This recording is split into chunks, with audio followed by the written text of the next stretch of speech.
And here we go. It's May 17th, 2013. My name is Dan Boul. I'm president of 65 Amps. Welcome to Lunch with Dan Boul. The only funny thing is I'm not going to eat lunch. I don't know why it's called Lunch with Dan Boul. I'm going to check. Hey, could you check? So anyway, I'm coming at you live from my office in Los Angeles. And we sit around and talk about music stuff. And I try to play guitar, but I don't have my rig together yet because I'm a schmuck. And I like to start demoing amps soon. We've knocked a hole in the wall. I've ran some cable. I had a cabinet in there. It got stolen for television stuff this week, which we're on 3 TV shows this week. But when these artists come into town, excuse me. Darn it.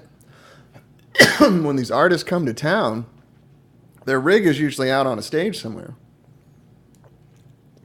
So I lend them a cabinet or a head if I can, so that we can get our stuff on television. So anyway, for those of you watching the recording, there's a live chat window right here.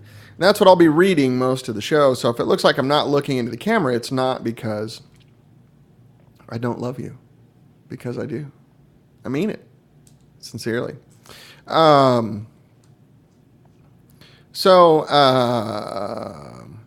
Anyway, we're going to talk about a few different things today. I welcome sort of any guitar amp related questions. I had one gentleman ask if I could do a dummy's guide to the palette for amps, which I would love to do. I can't really talk about modern amps because they have lawyers and they get mad at me because we have a big audience on the show, and when I say stuff I get little notes from people. First question up here has already been asked once, and I'll answer it before I forget. What is the best cab option for Little Elvis? 90% home use, looking for a smooth breakup and a cream tone. Thought, yes. Get one of our Alnico speakers, the Celestion Alnico Blue or the Celestion Alnico Gold. The Alnico Gold's a little warmer. The Alnico Blue's a little chimier. Hey, Johan, 3 kids down. Right on. Wow, 3 kids down that fast? How'd you do that? Did you give them cough syrup?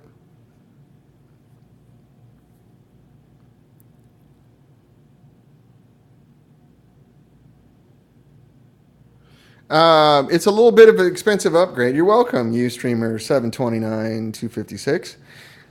Singing. Very good. Very good, Johan. Jim Amara 9 asks, what would you say is your most versatile amp? The Producer. That's why we named it that. Like, it just produces. It does whatever you want. The Producer EL or 6L, depending on where your sort of palette lies. So, something happened to my throat right when I started talking. As all of our Scandinavian guests put their children to bed. Does using overdrive pedal shorten tube life? No, not really. If it did, it would be nominal. Not measurable. I don't think anyone's ever quantified that. Did you read that on a forum, Kid Gloves 2112? Did some guy who's an attorney write that on a forum, or he's a CPA?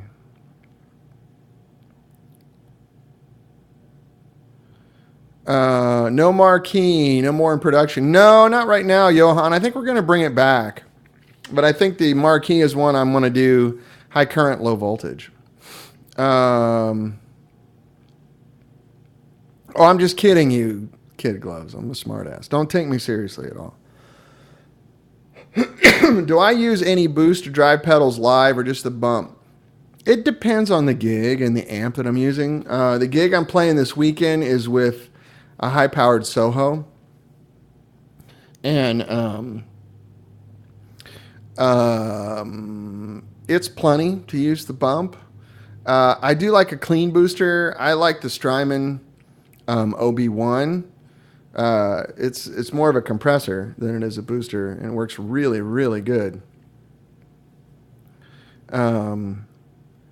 Really, really well. Excuse me. Um, I'm in love with that pedal, and it seems like it's the red-headed stepchild of the Strymon line. It's a great compressor. And it's got two different levels. You can set the just overall level of the pedal, and you can set the level of boost that you want. And it's got that little 3-notch booster in there. And I believe it's digital, Kid Gloves. I'm not certain. I don't really know. But it works fantastic. And, you just put a little compression on there. It jumps up. Especially when you're doing single string stuff, it'll make the more finesse notes kind of come out clearer for the audience. Is it analog, John? Thank you. I didn't know. I'm just not a pedal guy. I don't use that many pedals. I like echo and a little bit of a boost, and that's about it. You can't use the booster separately. I thought you could. You can just turn the compression way down. Anyway, it works great for me. I'm happy with it. So, someone's saying HMS Hood, the exotic mini comp mini. It's amazing. Very good.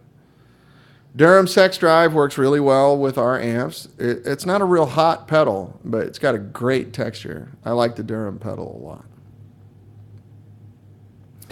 You want a Royal Albert and 150 watt tom? I don't know, dude. Where are you going to play that? Where are you going to do that? Earthquaker Devices speaker cranker. I don't know what that is. It's very cool. So anyway, one of the things I wanted to bring up to you guys, Charlie Sexton had one of those with his 65 when he saw the Archangels, Johns. Oh, that's cool. Yeah, the Sex Drive's good. I didn't. Charlie helped design that pedal. Isn't that why it's called the Sex Drive, I thought? Sexton, Charlie Sexton. There are a lot of pedals out there, and a lot of it's kind of personal preference. It's kind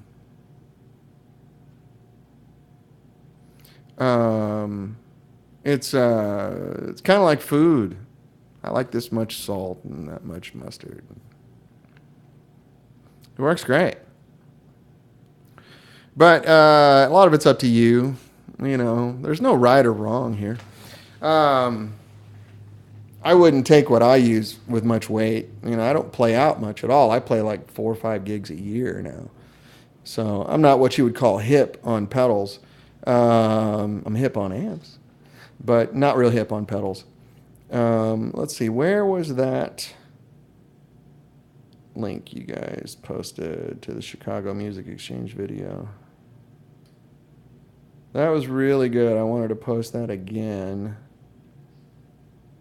I can just go get it, but you guys posted it, right? It's not showing up on the chat window for some reason. Can somebody post that one again? Because I'm a idiot. Idiot, which is the redneck word for idiot. Idiot. As an idiot.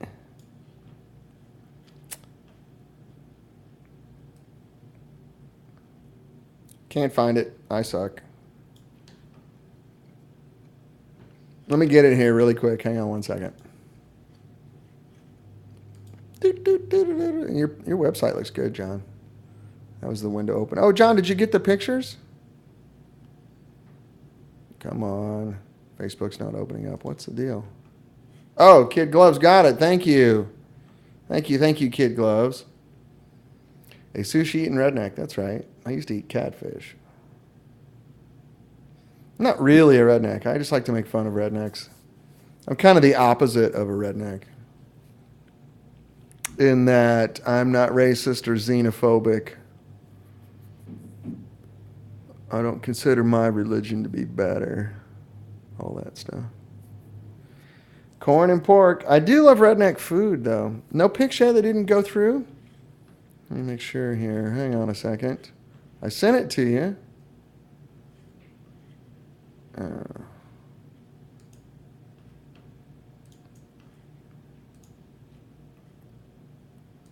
It says sent. at 11:53, something like a half hour ago. Maybe your spam got it because it had a bunch of pictures. Wasn't that big either. It was only 1.2 meg. Check your spam, John. See if it came through.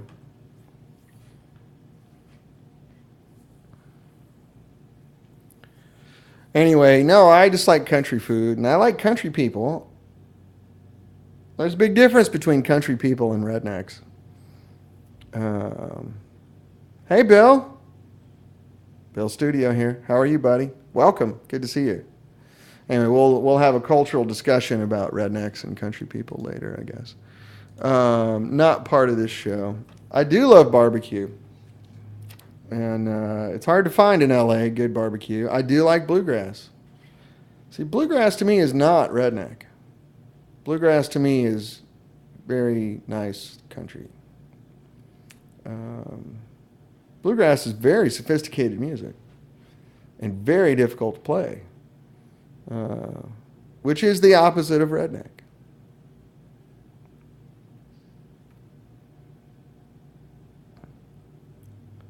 Bluegrass is tough, man. Go sit in with a bluegrass band and see if you can keep up. It's hard, man. Them boys can flat pick. Bluegrass is very gentlemanly. They also smoke a lot of weed, which is the secret behind bluegrass. Them boys party. You play mandolin, Kid Gloves? Yeah. It is the fountain of country music. Country music's more like folk music, you know. And bluegrass stems from European folk music, Celtic music, and Scandinavian music most especially. Since I know we have an Irish guy on here and some Scandinavians, that's really where bluegrass comes from.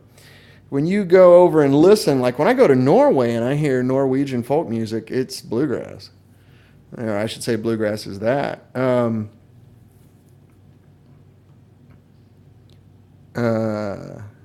Troy's Lab says music to a redneck's ear is cutting the muffler off their truck. Yeah, that's one of it.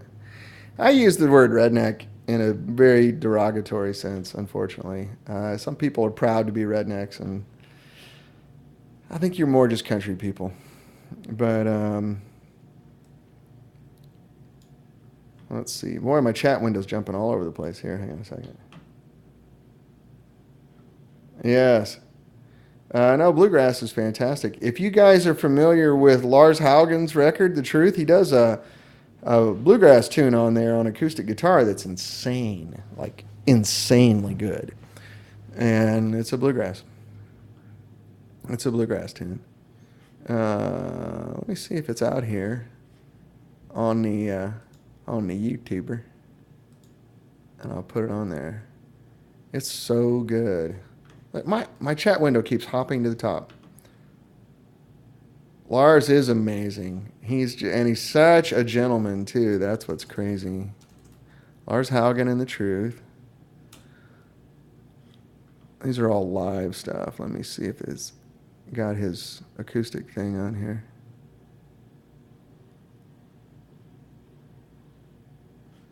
I love Lars. He's like my brother from another mother. I don't think they got it. I don't think there's a YouTube of it. Anyway, I'll find the track for you. Maybe I have it in... hang on a second. Lars is a pickin'. Let me see if I have it on iTunes here. I'll play it for you. It's incredible.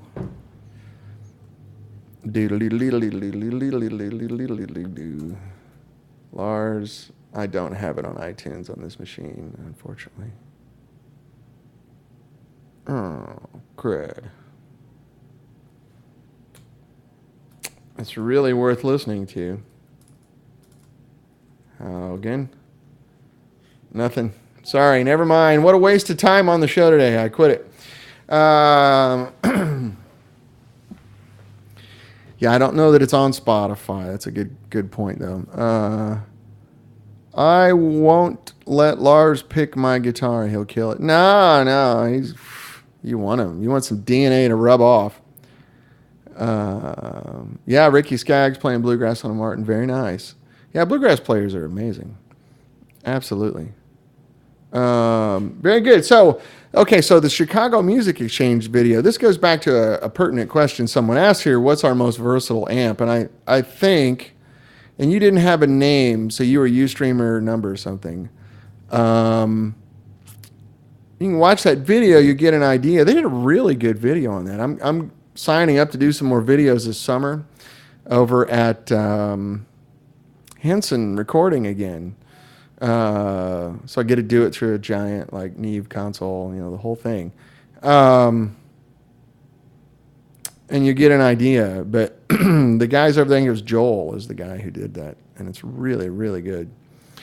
So that would be my suggestion for our most versatile amp. I wish I knew your name. We could continue this conversation because I got dragged away there. I apologize. So second thing on the list, Peach Guitars in the UK. How many guys do we have here from Great Britain and Ireland? I know we have Jerry. Any other Brits or Irishmen here today? Pete Thorne does demos for money. Johan. I love Pete. I'd love to have him demo our stuff. Lars is on Spotify. Can you post us a link to that, Tony? You know what I'm talking about? I think it's track 7 or 8. It's an acoustic tone on the 6 strings in the truth.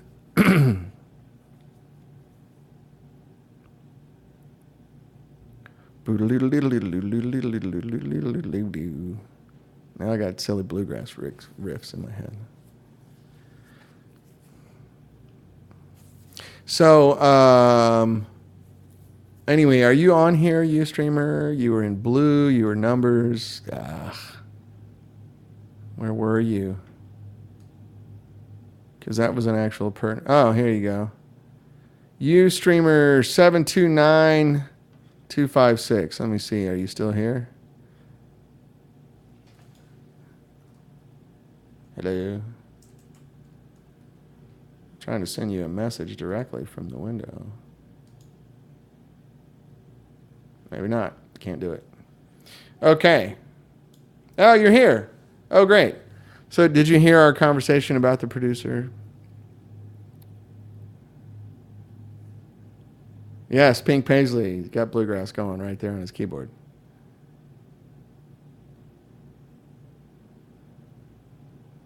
Spotify track.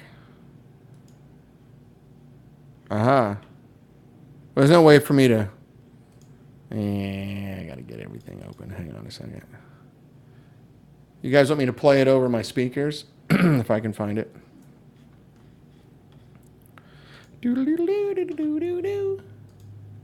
New Winder. Spotify. Spotify. I don't use Spotify that much, to be honest with you.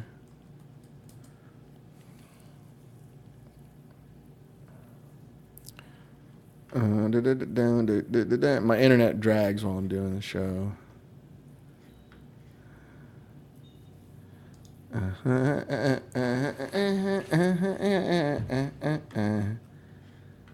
Oh, I don't have it installed on this machine. Okay, never mind. What's the name of that track? Kid Gloves. Oh, okay, here we go. Johan's got it. Aha. The drone. That's it. Check this out. Oh, I still got to install it. Yeah, crap. Let me see if I can do it really quick. I just don't have it on this machine. I try to keep this machine clean for my show. Show it is. Oh, yes, lovely. So did any Brits chime in there? Peach Guitars. John Priest, who's on the show with us here, has quite an inventory of 65 amps that he just got in. Log in with Facebook.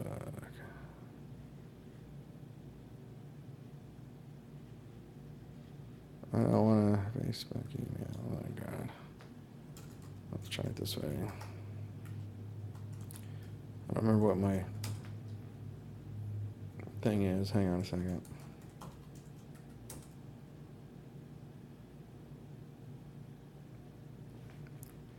That did it.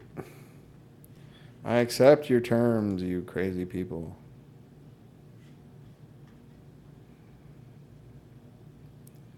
This is really exciting show today, huh? I didn't mean for this to take so long. Okay, I don't want to do this. All done. Enjoy the music. Thank you.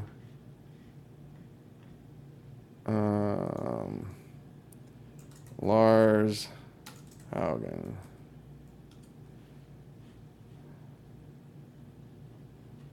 The drone.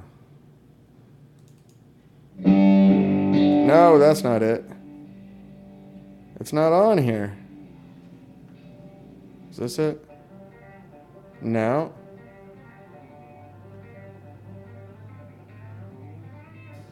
The track's not on here.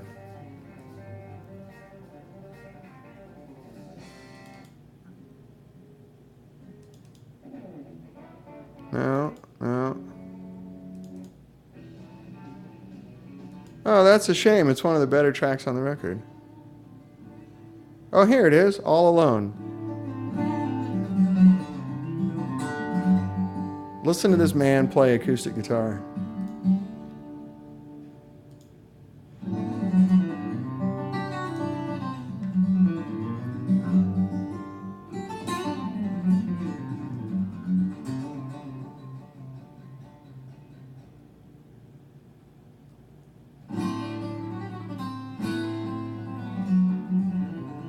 Yeah, All Alone.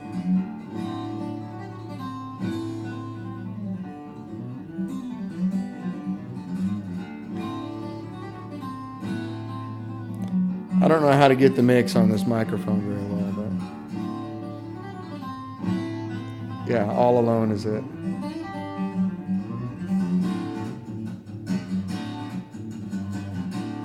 This is his Callings that I've played. It has 13s on it.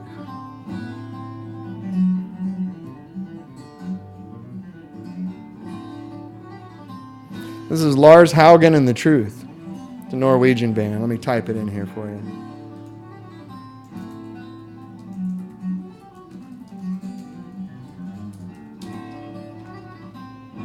And the record's called Six Strings and the Truth.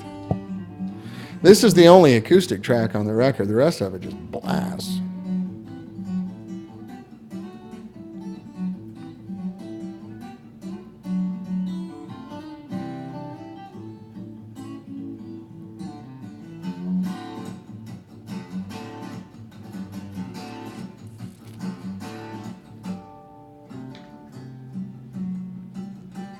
Going back to the cab question. Okay. What is your definition of warm, full, round, and cream? I'm looking for the opposite of brittle, harsh, and thin. We're quantifying sounds here. It's pretty hard to do, you streamer number. If you refresh your browser a couple times, I could see your name. It depends on how loud you're going to play. I mean, I think of the warm and creamy as having a nice, full, round, mid-range sound, and the initial treble transient on the speaker is not too harsh, so that the attack is not brittle. The Alnico magnet does that way better than a ceramic magnet.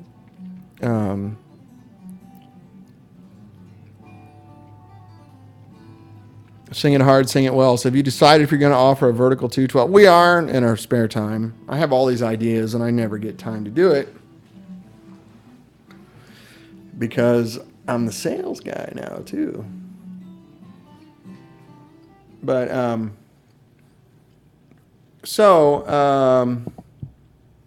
yeah, that's my definition of warm and full. I think you kind of defined it there, the opposite of brittle, brash, and thin. I don't think anyone would consider a brittle, brash, or thin speaker to be warm and full. I don't think we'd mix those up.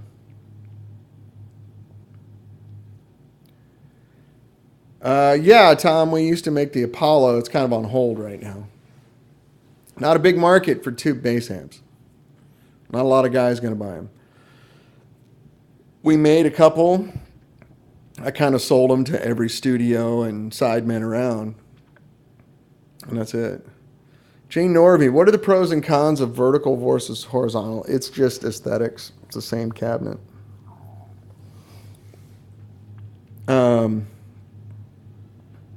Less floor space. That's it. Smaller footprint.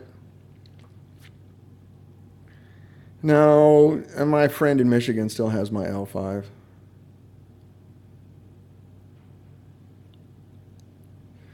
Yeah, the problem, Kid Gloves, of doing bass amps is that the transformers are gigantic. And no one wants to carry around huge, heavy bass amps. And unfortunately, if we're going to be honest, in a live situation, you can't really tell much difference between a solid state and a tube bass amp. So, um,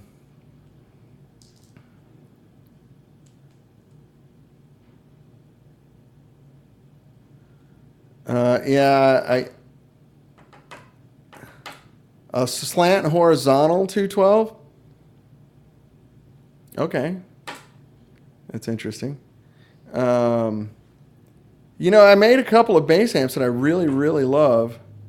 Um, and I sold, like 100 of them, and then it just quit. And people don't care. They want little Gailey and Kruger thing that's 600 watts, that's this big. It's just not there. I wish it were. Trust me, because I love bass amps. Bass players don't want to lug that stuff around. And I don't blame them, building a bass amp's heavy. Question from Lauren Reed. Will Peach be able to install a master voltage in my London? I don't know. John, are you still here? I mean, it's doable. The London's the hardest one to put the master voltage in.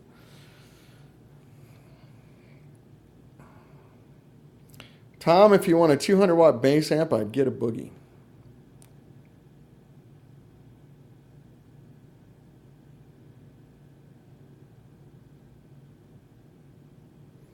Yeah, I can do an Apollo if you want to prepay for it. Tom, get a Boogie. I think they're the only people making tube bass amps right now. Yeah, John, we should talk about this offline because Lauren wants to retrofit a master voltage into his London, and it takes a little bit of instruction to do it. It's not that hard, but the first time this guy does it, it's going to take him 4 or 5 hours. Which once he gets comfortable with it, it'll take him an hour and a half. But the very first time he does it, he's going to charge you 4 or 5 hours of labor, which maybe you can negotiate something with him. But, so, yeah, it's a little bit of a sticky wicket. Okay, well, let's talk about that offline, John. Yeah, you visited Peach last week. It's a great shop. Did you meet John while you're in there, Lauren?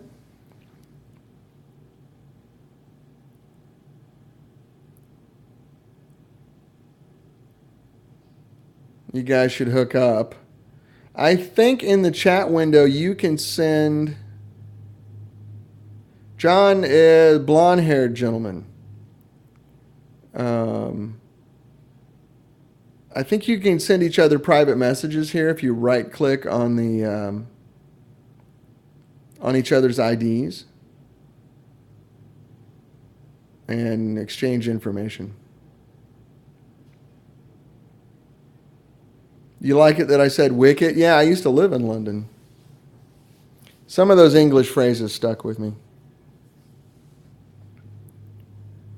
Jerry Guitar says, I need to organize a trip to London and Essex. Need to try some 65s. Absolutely. Jerry, are there any dealers in Ireland, do you think, that would carry our stuff? Lauren says, I bought a pink coiler cable. Perhaps he recalls me.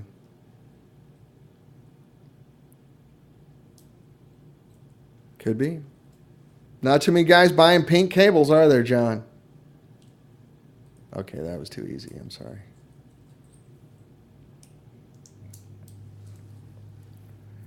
No, the Apollo does not have a master voltage.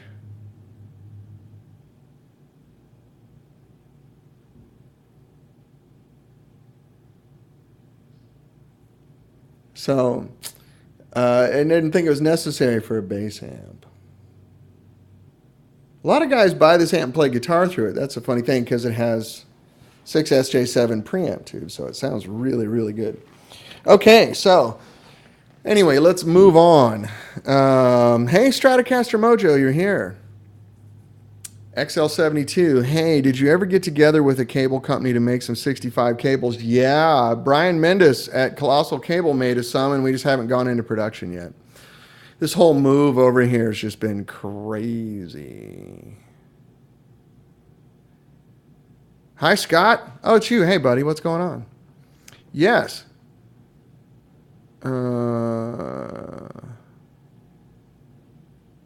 Who needs an Irish dealer when you have Peach? Well, that's a good point. You're 5 minutes away from Stansted Airport. We get lots of guys from Ireland fly over to see us. That's true. Those commuter flights are like 100 pounds or something, aren't they? Good point, John. Sorry about that. Yeah, everyone seemed to really like me doing a Friday show. Is that better? Is that better for you guys? Tone World in Manchester. Okay, thanks, Lauren. Right now, I'm letting John have the island for a while. More laid back. Like the shirt. Thank you. It's a NAMM show shirt. Yeah, Friday's fine for me, too. I'm just kind of tired on Fridays. You know, worked all week. Like,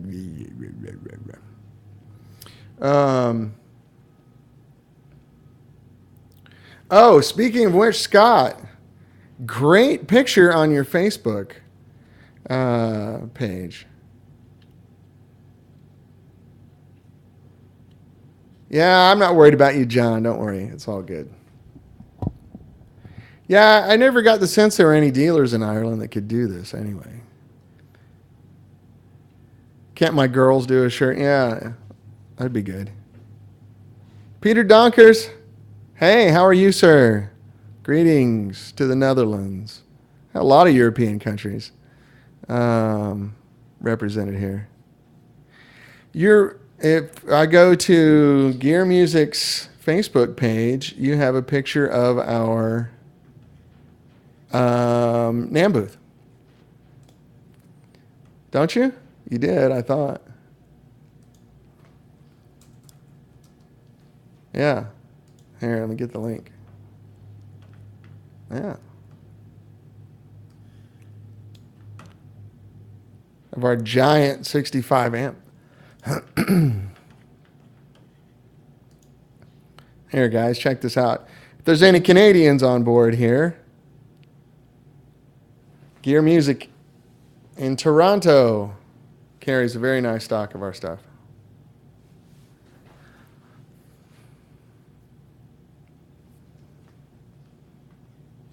Yeah, Peter got his signature guitar. They built that about 2 years ago.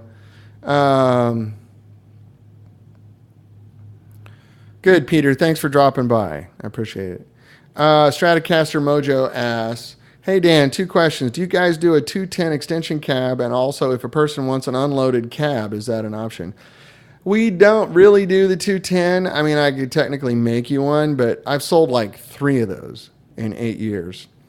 So I don't have any demand for it. You can order an unloaded cab through a dealer if you want, and we'll arrange a price for you. That's fine. So, yeah. It's just not a high demand. You know, I love 10s too, and people just don't buy it. You know, everyone says, oh, I love 10s and they're great. Will you spend money on it? No, I won't do that. Okay. So, I wish I could. I got to be practical, you know, when I'm making this stuff. Unfortunately, I have to sell a certain amount of enough items for it to be worthwhile. I mean, for me to make one-off cabinets, the amount of time it takes to like design it and get it right. And I'd have to charge you a couple grand or something just so I wouldn't lose money. Yeah, I'd go to one of those prefab cabinet places. Avatar's great. Mojo, any one of them. I will have music on the show soon, Peter. I know I suck. So, for those of you in the United States, you've probably been seeing us on TV a lot in the past week, and there'll be some next week too. We were on the Idol finale. Keith Urban's guy was playing through it, and we were on The Voice this week with Lady Antebellum, and then we'll be on The Voice next week with Sheryl Crow. Peter will be playing an Empire, I believe.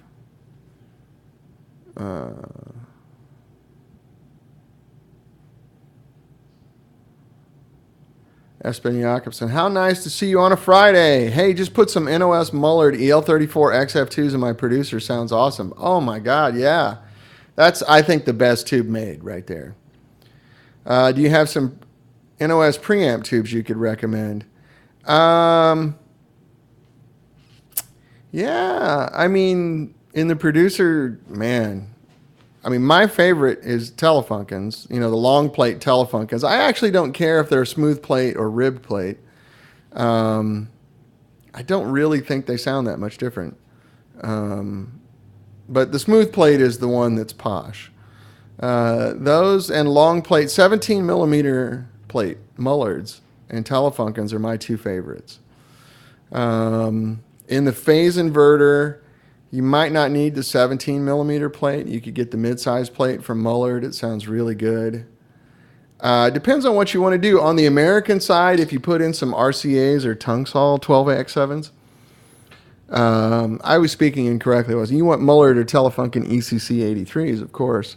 But on the American side, with the treble bass tone stack, check out black plate RCAs, long plate ones, or Tungsols. Those are my favorite of the American tubes. It'll really bring out the American quality. Scott asks, have you transferred all the cab and covering to LA now? Yeah, we're completely in-house now. Our cabs have been in-house completely for about 8 weeks, I think. Somewhere around there. We're doing everything in-house, and it's working really well.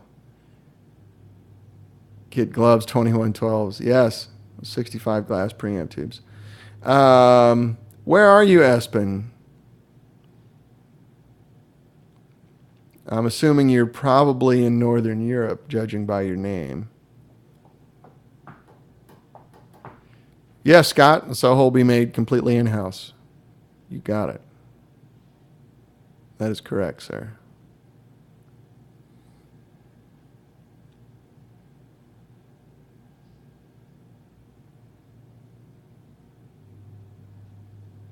Yeah, let everybody know. Everything you've been getting for a while is completely made in-house. You're in Tromsø. I know Tromsø.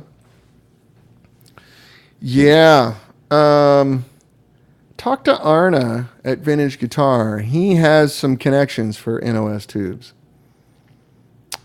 He's got a guy. They're kind of expensive, but he's got a guy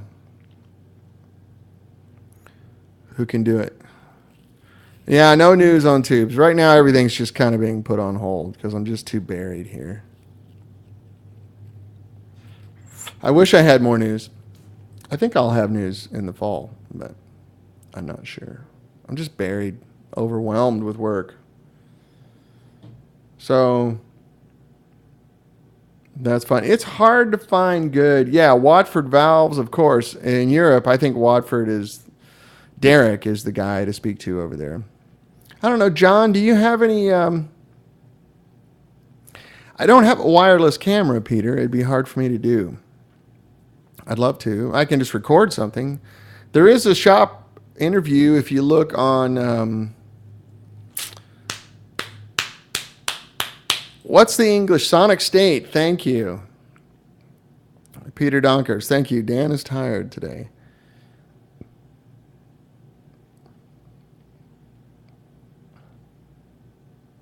Yeah, that's when we first moved in here, too. You are working and Peter is glowing on stage with Cheryl. There you go. That's right, Johan. Very good. Yeah, Derek is your guy that I know of. He's the one guy I know in Europe, Northern Europe, who is good at finding tubes. John Priest, if you're still listening, do you have a good tube guy, or do you have any good lines on NOS tubes? Not Derek Underdown, no. That's a different guy. NOS tubes are getting harder and harder to find. I mean, even since I've been in the business, they've gone really scarce. Really, really scarce. Hang on one second, guys. I'm going to turn my air conditioner on. It's getting really hot in here. It's going to make a little bit of noise. I apologize, but I'm getting sweaty. Hang on a sec. And I'm a little girl. I can't be all sweaty. Can't do it.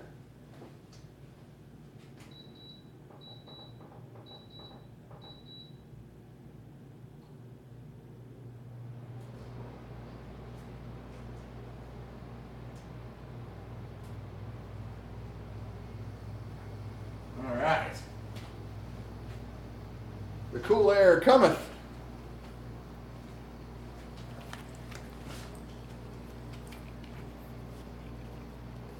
Hey, Miles, you're here. We're just talking about tubes. Perfect. Welcome back, Miles. Good to see you, man.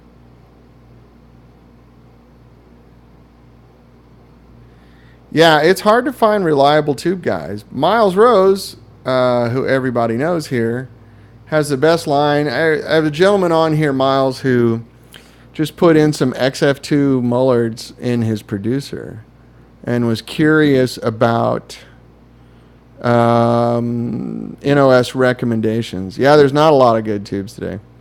There's sort of semi-acceptable ones, and that's about it.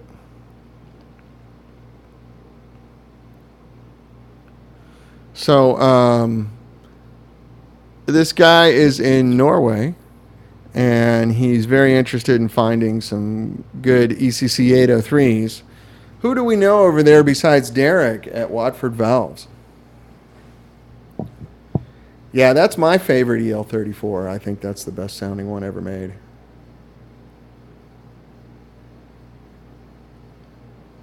That's the one that I have in my Marshall that I adore. Tube amp doctor in German. Most of their tubes come from China, though, don't they? Aren't they having stuff made at Shiguang? Oh, yeah, if you need lunch place in L.A., Miles is your guy. Yeah, that's what I thought. Tube amp doctor is all Chinese stuff. They just have a German business entity, but it's all Shiguang stuff, I thought. Oh.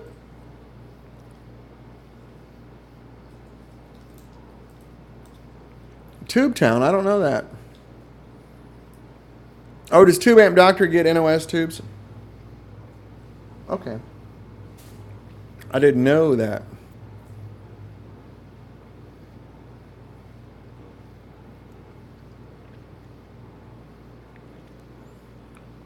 Reverend F says, Miles is a gentleman and a kind human besides being a major tube guy. Yes, he is.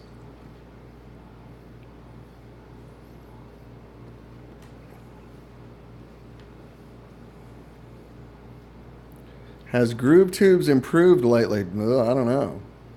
All they ever did was import tubes, right? Tube Town is German. Oh, okay. Miles says, I have 3 ex-wives that would disagree. Oh, my God.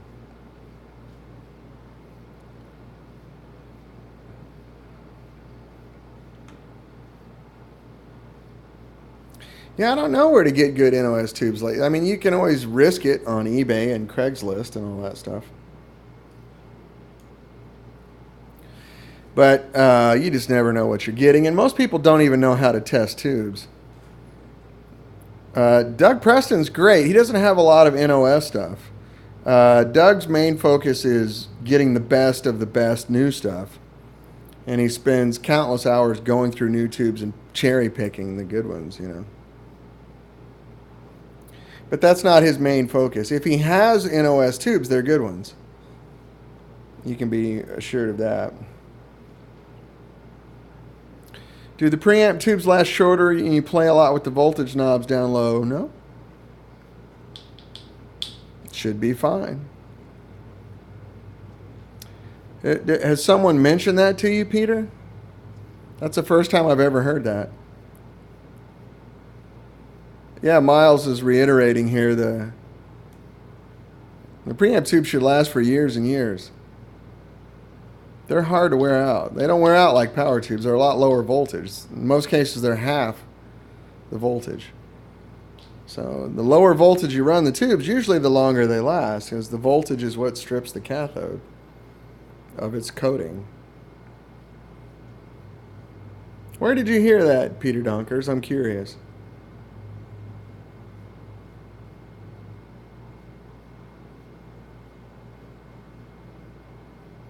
Fat, dark brown bass. Yeah, that's an XF1. Those are good too.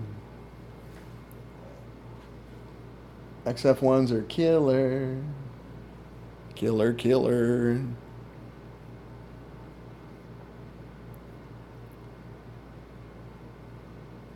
Some of the XF1s have the metal bass too, don't they, Miles?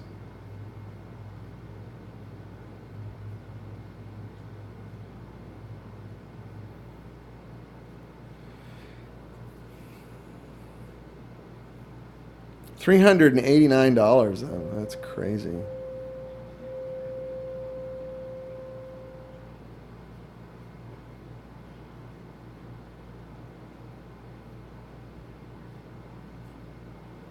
Oh, you had bad luck. I'm sorry.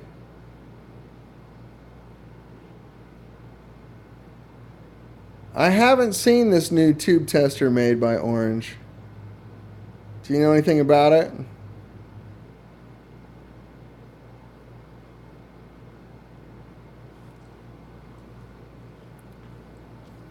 Well, 1960 is this one, Miles. That would be XF1, right? Didn't XF1 go from like 58 to something? Orange not cool. Ah, here we go. Miles, what do you think of the Orange new tube tester? Expensive. Crap.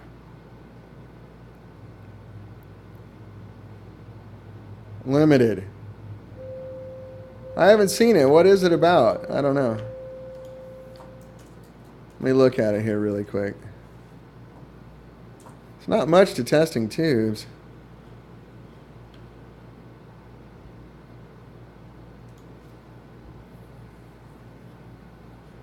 What does it do?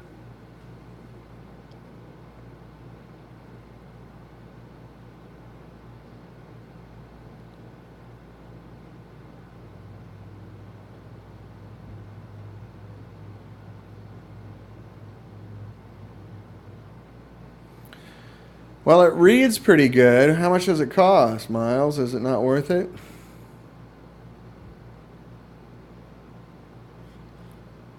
What does that thing cost?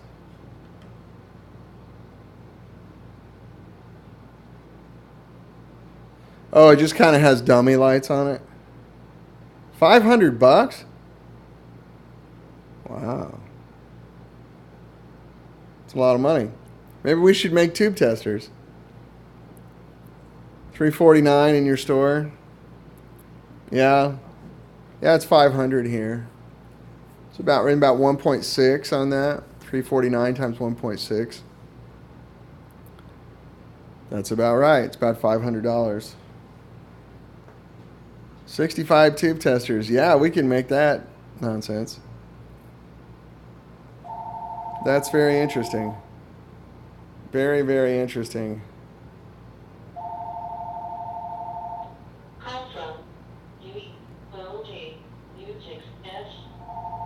Oh, that's that guy calling again. Oh, no.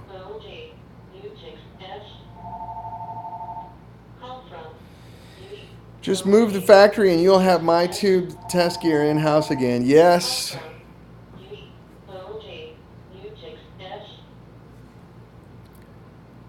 Will anyone ever make good tubes again? Jerry Guitar asks. Yes.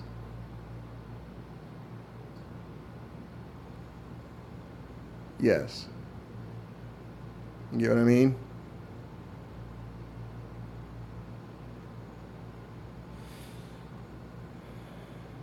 Pink Paisley says, isn't the producer high current, low voltage too, so it prolongs tube life? Anyway, yeah, it does. Nonetheless, really what we need are, what we're desperately in need of are good preamp tubes. They're just crap. They're all crap. They don't even meet the definition of what a 12X7 or ECC 83 is. Oh, yeah, you saw Danny on Idol. Yeah, it's funny. They did 2 songs that they taped, and the one that he didn't really use the amp on is the one they played. That was actually taped. That Keith Urban segment was taped Tuesday, even though they played it on Thursday.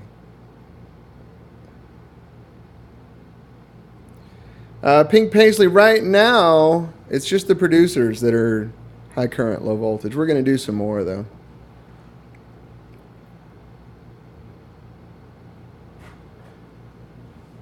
Yeah, on one of those songs, he's actually playing a ukulele through the producer. If you can believe that.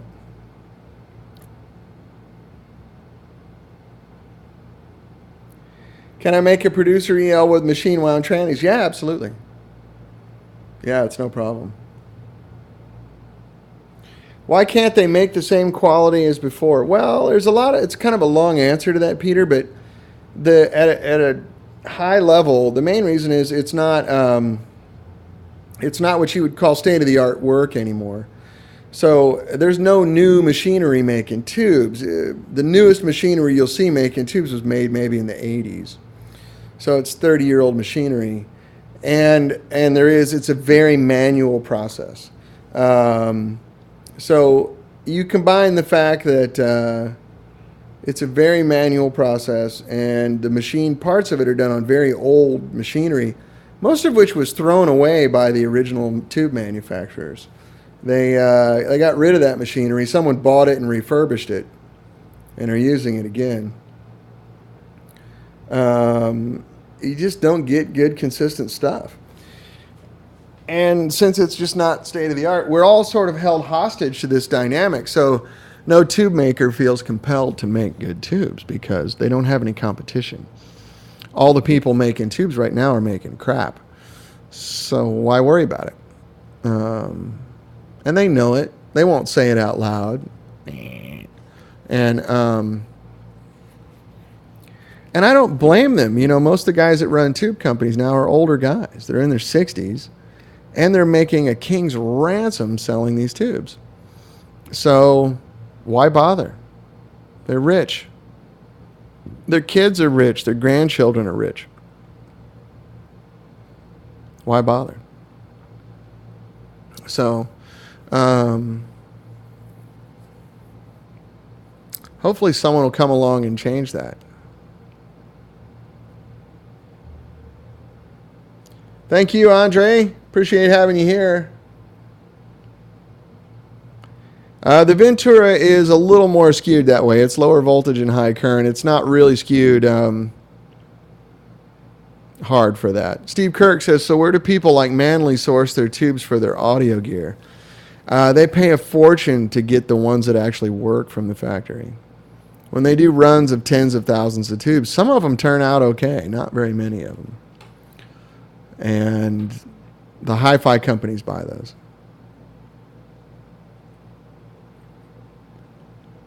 Hey, Joe, I didn't know you were here.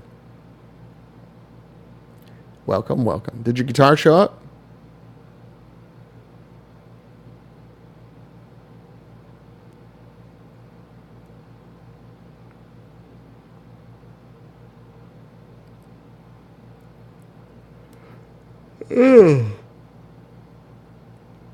It's Excuse me, Ustreamer536566 says, dude, you sound like the dude from The Big Lebowski. You know, you're the second person in a week that's... Oh, your guitar did not show up, Joe. Okay, let me check on that. You're the second person in a week to tell me that. That's weird. I've never heard that in my life until last weekend. Somebody said that. I was like, really? That's odd. Okay. Miles says, I want that Apollo poster behind you for my living room. Okay. That's fine. You can have it. I'll put it in my car. We'll hook up right. Hey, so again, for those of you in LA, I'm playing at the Colfax World Fair Saturday, Miles, if you want to come by. It's with Dina and Chrissy, and we got a good band this year. Very good band. Best we've had so far. Hopefully the PA system will be good. They denied us the sound check, so see how that goes, trying to sing 3-part harmonies. Lodvar, go to bed. Dan got a sheriff document now to hang on the wall. Oh, that's right. Oh, from the police. Yeah, you saw my thing.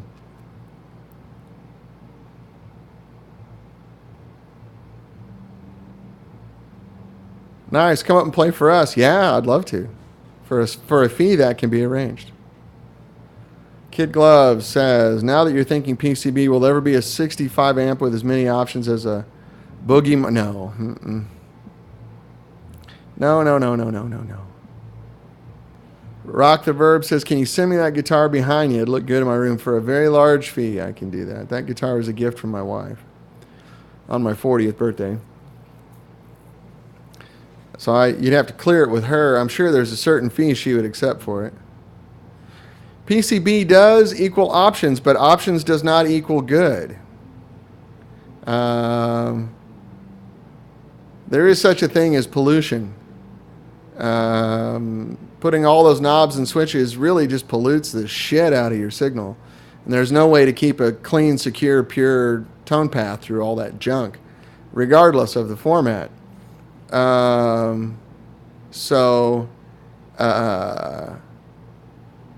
Plus, everyone I know that buys one of those amps, they like one channel and one setting, and they never change it. So what's the point of having 24 knobs and 16 switches on your amp? I think you just play the guitar, you'll be fine. I think you'll be good. Miles says the Boogie Mark V has more knobs on the front and back than the total knobs of every amp I've ever owned combined. Yeah. Johan Seeger says, wouldn't a high gain channel mean more business for 65? Not really. Guys with money don't usually want high gain amps. That's for kids. I mean, we'll do some higher. I mean, the producer gets dirty as hell. I don't know how much dirt you need, but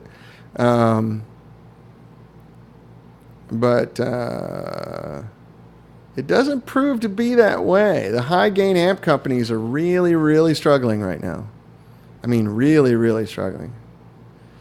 If your amp has more than 15 knobs in year one, yeah, that's right, John. We say that here only. With us, it's 7. If your amp has more than 7 knobs, you're one of them. Okay, 8. Master voltage doesn't count. That's just a volume. Yeah, good point, though, John.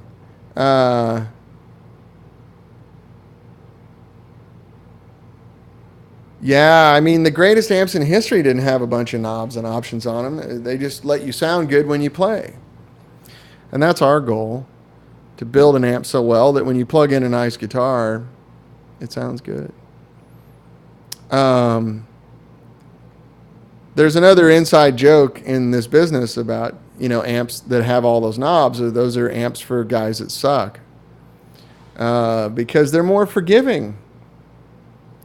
You get all that gain, it makes it very forgiving. And but it also eliminates your ability to play with finesse because everything kind of sounds the same. So you got to be sort of careful how you walk that line. There's a Vox question. Yay. What do you think are the best years for Vox amps? 63, 64, 65. If I had to pick one year, it would be 64 or 65. Yeah, that's it exactly, John. John Priest says your amps have so much clarity, but they're fun to play, not stiff.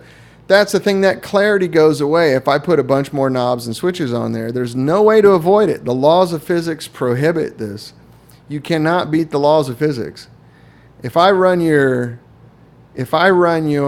signal through 24 knobs and 16 switches, whether they're on or not, it's still going through solder joints and wires, it will pollute and degrade your signal. 63 is a great year. If you can find a 63 integrated top boost, one of the very first ones, that's a good. Ustreamer203 says, if you need an amp with a mini nod, you probably have a small weenie. I don't know about that. I think people like that stuff because it's forgiving. But forgiveness comes at a price. It's like magic, right? Magic always comes at a price. The price of that sort of forgiveness is you have no vocabulary. Believe it or not, the more knobs you have, the less vocabulary you have.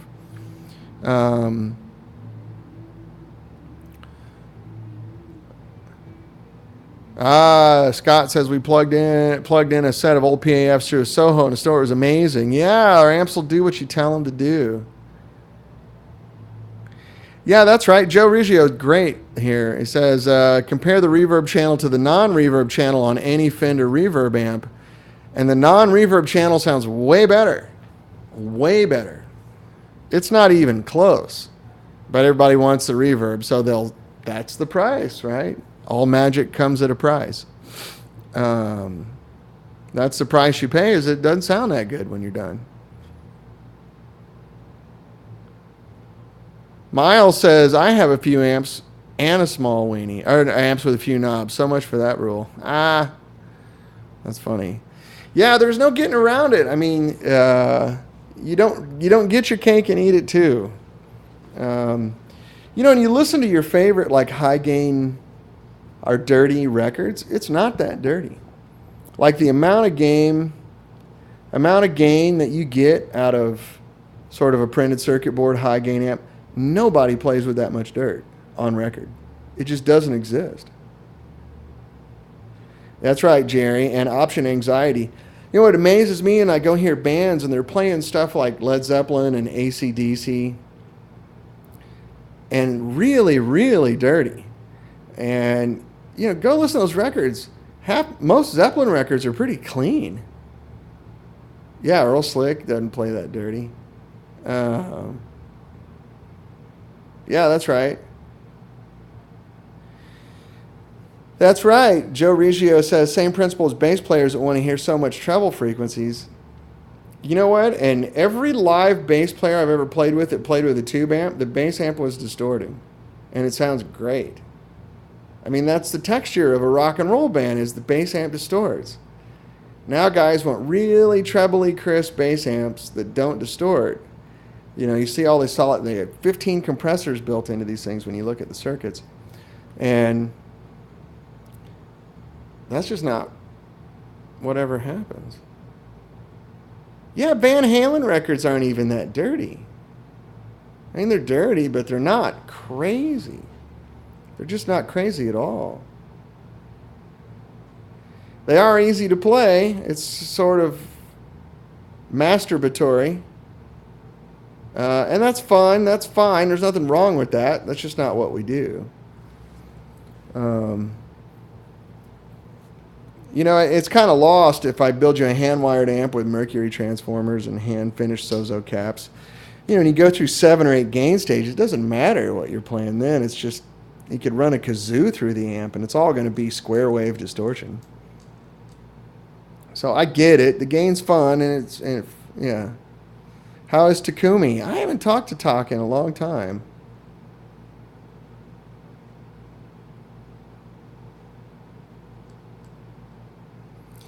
Yeah. Ooh, excuse me. I love electric kazoo. It rocks. Chile.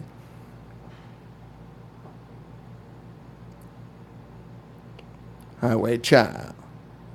That's right. Well, guys, I think we're getting kind of close to the end here. Miles, thanks for showing up. It's good to see you.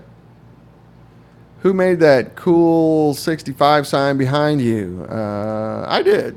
Just a picture I took out in the parking lot at the old shop. Had it made around the corner. Reverb amp. Progress, but not done. John, thank you for asking. Oh, the metal one. Oh, that's a guy who might be on here. Frank Schotoffer made this. It's actually plastic. It's very cool. He made it and sent it to me as a gift. That's incredible.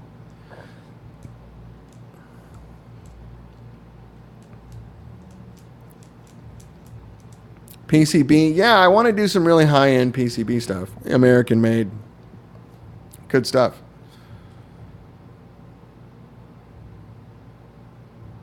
But I'm doing that in my spare time, which is very limited. Next AM, maybe. Probably definitely next summer.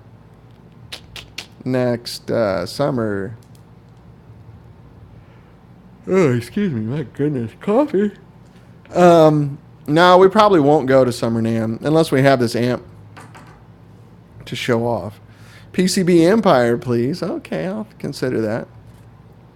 Can you make a metal amp shirt? Smart ass me. I don't know what that means, Rick.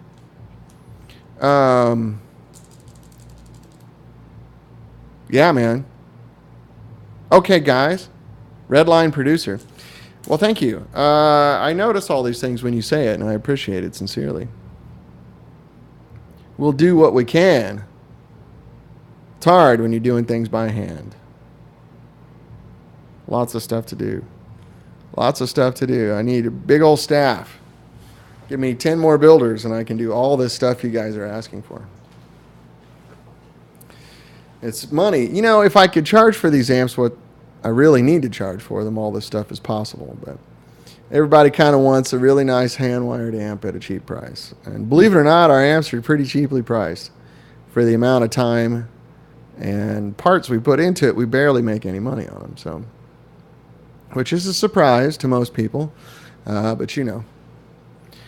Mike Esterman says, Mike, in your opinion, can an amp be too touch sensitive, meaning the differences in volume when you play soft compared is too great? Yeah, sure.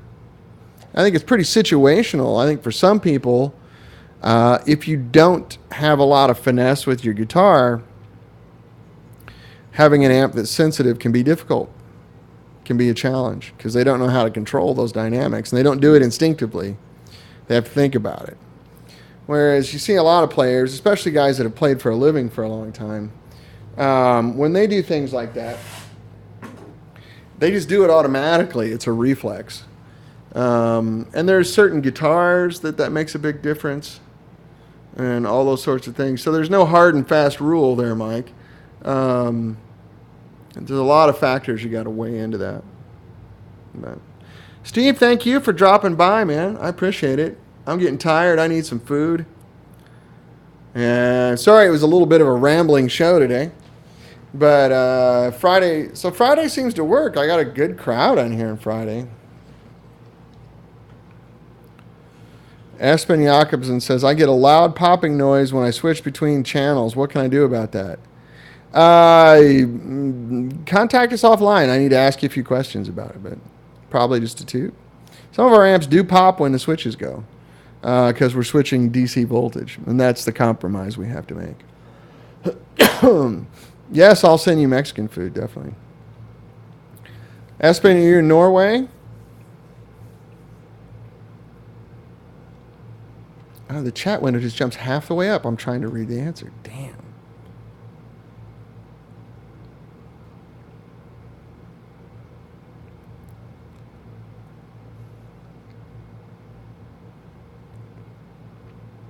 Well, love you guys too. Thank you very much. Yeah, Norway. Arna has a really good tech who can look at the amp. If you could record it for me, I can tell you if it's unusual or not. Some of our amps do pop a little bit. With the way the circuit is, it's a straight hardwired circuit. And sometimes there's a little bit of a pop. You shouldn't hear it when you're playing, hopefully. But if you just sit there and switch the channels back and forth. Saw Susie Medley live go from soft finger picked clean to face melting without going near her pedal board. Fantastic range on her Rocket 88. Yeah, there you go. That's a touch sensitive amp. You don't have to do much with a touch sensitive amp except play the guitar, which for me is the easiest way to do it. It's much easier to do that than to run over and hit a switch or to hit a pedal. Rock the Verb. Hope you enjoyed the Branson pick. Oh, is that you? Oh, cool. Yeah, I did. Yeah, you use the volume knob. That's what it's for. A lot of guys, well, I want to be able to hit a knob and a button and it goes, and it goes, and it goes. It's like, it's all right there. Why do you need to walk over to the side of the stage and hit a switch when it's right on your guitar? But that doesn't sell a lot of gimmicks and goodies, does it? You know, and just play the darn thing. It's funny, the other guy that plays in my band, he's a studio guy, and he always has a lot of pedals on his board, and the way we end up playing, he never uses any of them. Because the minute he steps on a pedal, his sound just goes like this, and it's all in the background, and you can't... compared to other guitar that's loud and clear. And he's got his amp turned up louder than I do because the pedal makes it sound like this, and they all kind of sound like that. So. But anyway, humble opinion. Take it with a grain of salt, as always. That's what the volume control's there for. I mean, that's what it does. It's like, oh, I want it to clean up a little more. Well, you got it right there. Just do it. Rocket 88 front end is like which other? It's the same as the Soho and the Monterey and the Stone Pony. Mike Esterman, very true. It's been a learning curve for me for sure, but I feel like I'm a better player for it. You know what, Mike? A lot of time is just sort of take this part of your guitar playing and get it out of the way and just do it naturally. You'll find that it's really, really easy. Miles says, I think your next gig should be with Keith Urban. You, Keith, and Danny have the same basic hair. Yes, Keith copies my hair. I didn't want to bring that up in public. But yeah, playing through touch-sensitive amps. Yeah, just relax and do it, Mike. It'll happen. It's really not hard. It's really forest for the trees. And I always get a little bit disappointed when I see people having anxiety about it. The problem with it is it does relay your clinkers. If you don't hit a good note, it comes out loud and clear. But that will ultimately make you better player, right? Everyone's laughing about my hair now. You nerds. But you get my point, Mike. Does that make sense? Like, it's okay. It's like anything. It's like, having an automatic transmission makes you a better shifter. But once you learn how to drive a big stick, you're a better driver, right? And so you might drive around town and miss gears and stall the car a few times, but then you just get it. It's okay. It's the same thing, playing through a touch-sensitive amp. There's no anxiety. There's a lot of people that market against that because the products they make are crap, and they couldn't be touch-sensitive if you held a gun to their head. So they try to tell you for some reason that that's bad. I can't think of any reason why it's bad. Other than, it gets in the way. So, if you just got to play the dang instrument. And that's the only way to get these sort of, a lot of guys want to sound like Hendrix or John Mayer or all these sort of things, and then they want to do it. Yes, Espen, send me an email. We'll take care of you. But they don't want to play through the gear that does that sound. It's like you're not going to get that sound through an orange. You're not going to get that sound through other stuff like that.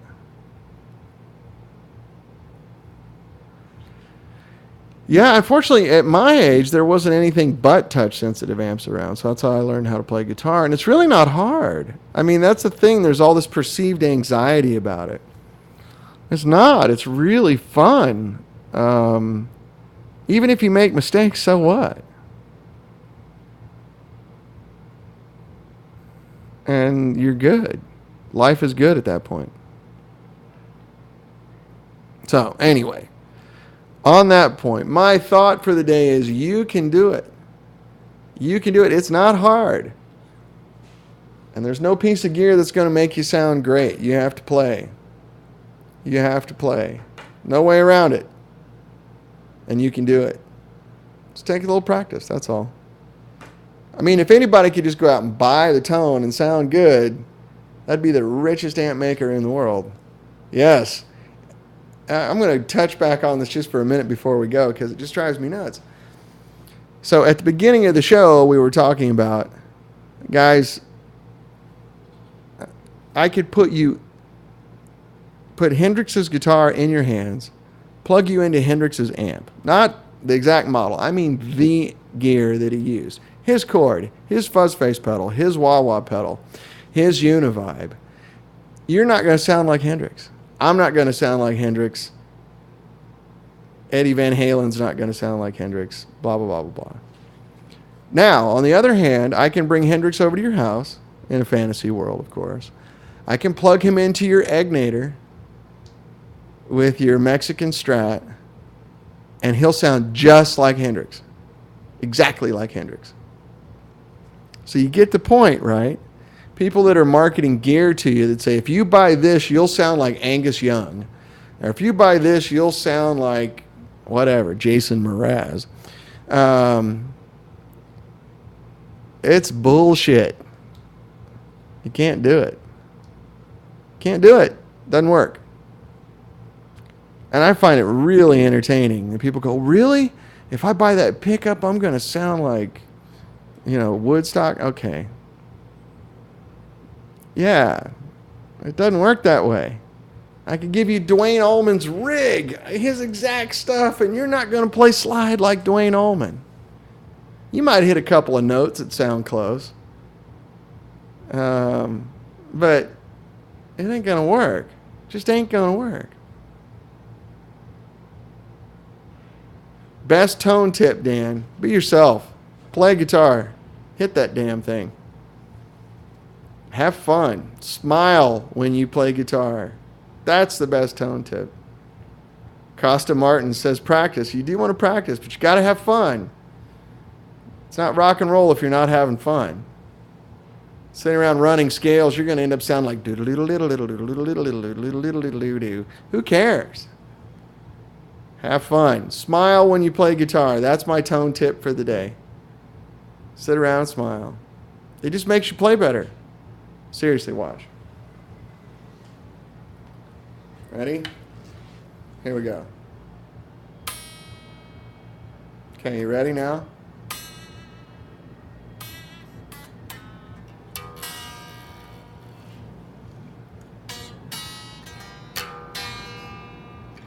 This makes you play better. Smile.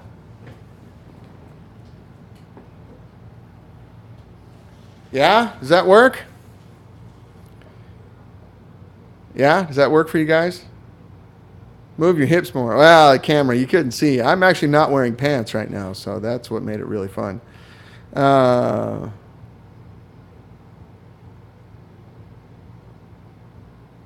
Nice. The duck face. Is that the one? Smile. Anyway, you can't buy it. You got to do it. Yeah, I know. I'll get it. I swear. I'm going to get some noise going here soon. It's ridiculous, and I apologize. You're totally right for busting my balls about it. Completely right. You should be busting my balls. I suck. Okay, it's 1:30 on the West Coast, and Danny is hungry. So, on that note, unless there is a screaming emergency, you too, Scott. Have a good weekend, fellas. Thanks for joining me on a Friday instead of Wednesday. Again, if you're in LA, come by the Colfax World Fair in Valley Village, California. Doing a fundraiser for the school system. A lot of people there. Going to be thousands and thousands of people. Very cool. And I will see you next Wednesday. unless something changes again. So thank you guys. Take care. Love you. And see you soon. Bye-bye.